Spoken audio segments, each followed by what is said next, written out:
With heartbreaking images emerging from the destruction left behind by flash floods in Malaysia, it can be extremely difficult to imagine just how much people have lost throughout the unrelenting rain that fell continuously between December 17 and December 19, 2021. According to the country's Environment and Water Ministry, CASA, Secretary General Zainiu Zhang, the floods were a result of a tropical depression that formed over the South China Sea, first detected by the Malaysian Meteorological Department (Met Malaysia) on December 12, 2021.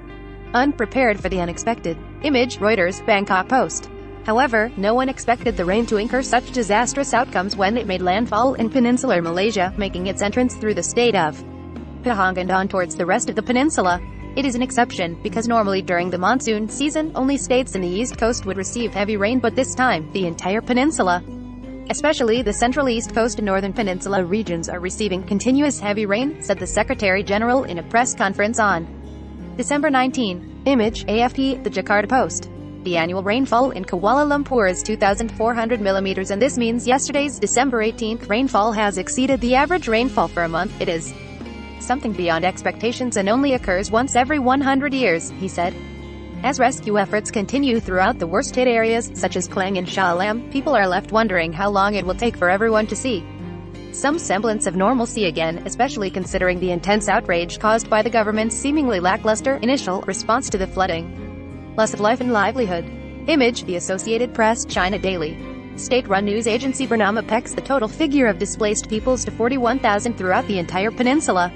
More specifically, this is the amount of people that have already been evacuated to shelters and relief centers as of December 19. This figure is expected to rise as rescue efforts continue throughout the local reports also point to 5 deaths at the time of writing, 3 of whom were found in Taman Sri Muda, Shah Alam on December 20. Shah Alam Chief of Police, Assistant Commissioner Baharuddin Matkaib, says of the 5 deceased victims, 2 have been confirmed to be Malaysian nationals, while the identity of the 3rd victim has yet to be determined. Another fatality was discovered when water levels near a Shah Alam condominium began to subside on the evening of December 19. Immediately after being notified of an emergency call involving the body of a man in his 30s, personnel were immediately dispatched to the scene. The deceased is believed to have drowned, said Baharuddin. Image, Reuters, Al Jazeera.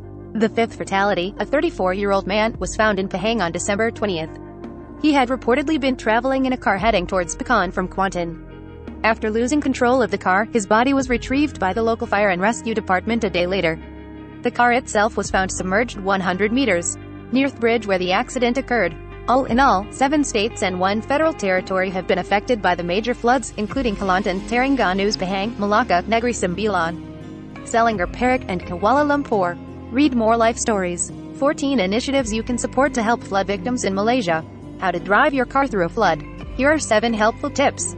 World's longest train journey takes 21 days from Portugal to Singapore. Cover image sourced from the Associated Press.